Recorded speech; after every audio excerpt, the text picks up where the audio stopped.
আসসালামু আলাইকুম। আজকে যৌথ নিরাপত্তা বলতে কি বুঝো? এই প্রশ্ন সমাধান নিয়ে আলোচনা করব। তার আগে উপসংহারটা আগে দেখে আসি। এখানে দেখো,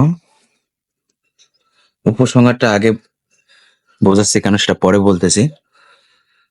আন্তর্জাতিক ক্ষেত্রে যদি কোনো রাষ্ট্র অথবা রাষ্ট্রজোট কোনো রাষ্ট্র অথবা রাষ্ট্রসমূহের উপর আক্রমণ চালায়, মনে করো একটা রাষ্ট্র অন্য রাষ্ট্রের উপর আক্রমণ চালাচ্ছে, বা একটা রাষ্ট্র জোট অর্থাৎ কয়েকটা রাষ্ট্র মিলিত হয়ে দেখা যাচ্ছে একটা রাষ্ট্রের উপর আক্রমণ চালাচ্ছে। তবে আক্রান্ত রাষ্ট্রেরও নিরাপত্তা রক্ষার জন্য অবশিষ্ট রাষ্ট্রসমূহ কর্তৃক আক্রমণকারীর বিরুদ্ধে যে সম্মিলিত ব্যবস্থা নেওয়া হয় তাই যৌথ নিরাপত্তা। অর্থাৎ ওই আক্রমণ থেকে সেই দেশটাকে বাঁচানোর জন্য আরো অনেকগুলো যে বিশ্বের রাষ্ট্র আছে, এই রাষ্ট্রসমূহ একত্রিত হয়ে সেই আক্রমণকারীর বিরুদ্ধে কি করতেছে? ব্যবস্থা গ্রহণ করতেছে, যাতে সেই রাষ্ট্রের উপর অত্যাচার নির্যাতন না হয়। যেমন ফিলিস্তিনের উপরে কিন্তু ইসরায়েল যে অত্যাচার চালাচ্ছে, এই ইসরায়েলের পক্ষ কিছু দেশ আছে যে এরা রাষ্ট্র জোট গঠন করেছে, আবার ফিলিস্তিনের পক্ষে অনেক রাষ্ট্র একত্রিত হয়ে তাদের সাহায্য সহযোগিতা এবং এই আক্রমণ থেকে রক্ষা করার জন্য কিন্তু তারাও চেষ্টা চালাচ্ছে। এটাই মূলত হচ্ছে যৌথ নিরাপত্তা। এবার প্রথম থেকে দেখো, যৌথ নিরাপত্তা বলতে কি বুঝো? প্রশ্নটা, প্রথম বিশ্বযুদ্ধের ভয়াবহতা প্রত্যক্ষ করে বিশ্বের রাজনৈতিক নেতৃবৃন্দ উপলব্ধি করেন যে অতীতের শক্তি সাম্য নীতির মাধ্যমে বিশ্ব শান্তি নিরাপত্তা রক্ষা করা সম্ভব নয়। শক্তি সাম্য নীতি, এরা শক্তি সাম্য নীতি বলতে বোঝাচ্ছে যে একটা দেশ যে পরিমাণ অস্ত্র সামগ্রী বা সেনাবাহিনী তৈরি করেছে, পাশ মানে পাশাপাশি অন্য একটা দেশও দেখা যাচ্ছে এই শক্তি সাম্য দিক থেকে তাদের মতোই কি করতেছে, সেনাবাহিনী বলো, তারপরে অস্ত্র এসব কিন্তু সংগ্রহ করতেছে। যেমন বলা যায় উদাহরণস্বরূপ, যেমন পাকিস্তানে যদি অধিক পরিমাণে শক্তি সামগ্রী যদি তৈরি করে, সেক্ষেত্রে ভারত মানে পাশাপাশি রয়েছে, এক্ষেত্রে ভারত তার নিরাপত্তা রক্ষার জন্য কি করবে? তাদের মতোই আবার কি করবে? বিভিন্ন অস্ত্র সামগ্রী তারা তৈরি করবে। এটাই মূলত শক্তি সামনীতি। আর এই শক্তি সামনীতি করে দেখা যাচ্ছে এক পর্যায়ে তারা বড় একটা সন্ত্রাসী রাষ্ট্রে পরিণত হচ্ছে। এক্ষেত্রে দেখা যাচ্ছে যুদ্ধ বিগ্রহ লেগেই থাকতেছে। এক্ষেত্রে বলতেছে যে সাম্যনীতির মাধ্যমে বিশ্ব শান্তি রক্ষা করা সম্ভব নয়।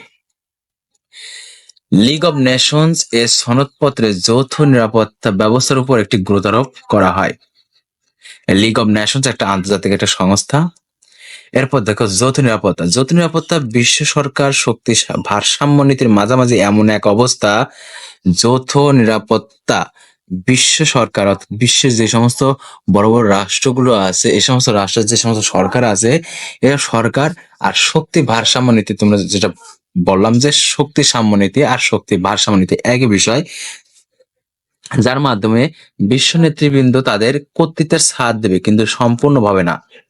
দেখা যাচ্ছে বিশ্বে যে সমস্ত রাষ্ট্র, বড় বড় রাষ্ট্র আছে, অন্যান্য রাষ্ট্রগুলোকে পরিচালনা করে, সেক্ষেত্রে সেই রাষ্ট্রের যে কর্তৃত্ব, এই কর্তৃত্ব তারা কি করবে? গ্রহণ করবে, এবং অন্যান্য রাষ্ট্রের প্রতি সেগুলো তারা প্রয়োগ করবে, এবং কিছুটা করবে, এবং সম্পূর্ণভাবে যে ছেড়ে দেবে তা নয়। পরমাণু সংখ্যার মধ্যে রয়েছে, দেখো ঈশ্বরের মতে যদি রাষ্ট্র কোনো রকম নিষিদ্ধ কর্মকাণ্ডে লিপ্ত হয়, তাহলে তাকে সেই কর্মকাণ্ডে নিবৃত্ত করা অথবা সেই রাষ্ট্র নিষিদ্ধ কর্মের শিকার হয়েছে তাকে সাহায্য করা। যেটা বলতে, যদি কোনো রাষ্ট্র কোনো রকম নিষিদ্ধ কর্মকাণ্ডে লিপ্ত হয়, অর্থাৎ জাতিসংঘ গঠিত হয়েছিল যে প্রত্যেকটা রাষ্ট্র যাতে কি করবে? মিলেমিশে বসবাস করবে, এখানে কোনো রাষ্ট্রের উপর হস্তক্ষেপ করবে না। এজন্য কিন্তু অনেক রাষ্ট্রই কিন্তু সেখানে আছে, তারা যুক্ত হয়েছিল জাতিসংঘে। এক্ষেত্রে দেখা যাচ্ছে নিষিদ্ধ কিছু কর্মকাণ্ড দেওয়া থাকে যে এগুলো করা যাবে না। এরপরেও কিছু নিষিদ্ধ কর্মকাণ্ড কোনো রাষ্ট্র যদি করে ফেলা দেয়, সেই কর্মকাণ্ড নিবৃত্ত বলতে শেষ করে ফেলানো বা শেষ করা, সেই রাষ্ট্র নিষিদ্ধ কর্মের শিকার হয়েছে। অর্থাৎ যে রাষ্ট্র নিষিদ্ধ কর্মকাণ্ডে লিপ্ত হয়েছে, এবং ওই রাষ্ট্র যে অন্য রাষ্ট্রের উপর যে আছে অত্যাচার নির্যাতন চালাচ্ছে, অর্থাৎ স্বীকার করছে, তার সাহায্য করার নিমিত্তে অন্য রাষ্ট্রগুলো যে ব্যবস্থা গৃহীত হয় তাকেই যৌথ নিরাপত্তা বলে। অর্থাৎ সহসারে এর যে সংজ্ঞাটা, এই সংজ্ঞাটা উপসংহারের যে সংজ্ঞাটা, এটা কিন্তু অনেকটাই মিল আছে। অর্থাৎ একটা রাষ্ট্রপতির আক্রমণ হচ্ছে, একটা রাষ্ট্রের প্রতি আক্রমণ চালাচ্ছে অন্য একটা রাষ্ট্র, সেই রাষ্ট্রকে মোকাবেলা করার জন্য আরো অনেকগুলো রাষ্ট্র কি হচ্ছে, যুক্ত হয়ে সেই রাষ্ট্রপতি মোকাবেলা করছে। এটা হচ্ছে মূলত যৌথ নিরাপত্তা। যাকে বলেছে যৌথ নিরাপত্তার মূল কথা হলো বিভিন্ন রাষ্ট্রের মধ্যে এক ধরনের পারস্পরিক হচ্ছে বীমা চুক্তি। বীমা চুক্তি বলতে যেখানে অনেকেই আছে যে ভবিষ্যৎ কর্মপন্থার জন্য কি করে, বীমা করে থাকে। এরকম দেখা যাচ্ছে একটা চুক্তি করে যে একটা রাষ্ট্র আর একটা রাষ্ট্রের উপর যে অত্যাচার নির্যাতন করা যাবে না, এরকম বিভিন্ন চুক্তি বা বিভিন্ন সংগঠনের মাধ্যমে কিন্তু হয়ে থাকে। এরপরে অধ্যাপক সোয়াজান বার্গারের মতো বলছে,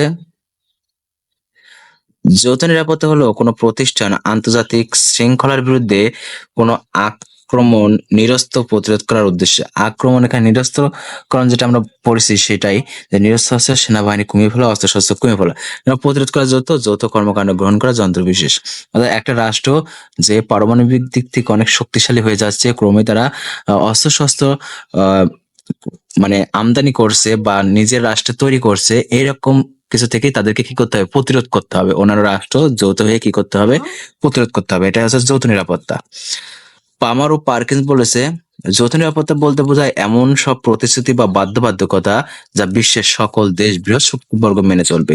অর্থাৎ বৃহৎ শক্তিবর্গ যে সমস্ত আমেরিকা, ফ্রান্স বা ইরান, যে সমস্ত তারা আছে অস্ত্রশস্ত্রের দিক থেকে অনেক শক্তিশালী, এসব শক্তিশালী দেশগুলোকে কি করতে হবে, প্রতিশ্রুতি করতে হবে যাতে একটা দেশ আর একটা দেশের উপর যাতে হস্তক্ষেপ না করে এবং তারা যাতে যুদ্ধ বিগ্রহে না জড়ায়। নিরপেক্ষতার সঙ্গে যৌথ নিরাপত্তা সামঞ্জস্যহীন। নিরপেক্ষতার সঙ্গে যৌথ নিরাপত্তা, অর্থাৎ এই রাষ্ট্রগুলোকে মোকাবেলা করার জন্য অন্য যে সমস্ত রাষ্ট্রগুলো আছে এদেরকে কি হতে হবে, যৌথ হতে হবে, নিরপেক্ষভাবে যৌথ থেকে তাদেরকে মোকাবেলা করতে হবে। এক্ষেত্রে দেখা আছে প্রথম বিশ্বযুদ্ধ এবং দ্বিতীয় বিশ্বযুদ্ধ এবং পরবর্তী যদি কোনো বিশ্বযুদ্ধ হয়, এই যৌথ নিরাপত্তা বিঘ্নিত কারণেই কিন্তু এই যুদ্ধগুলো হয়ে থাকে।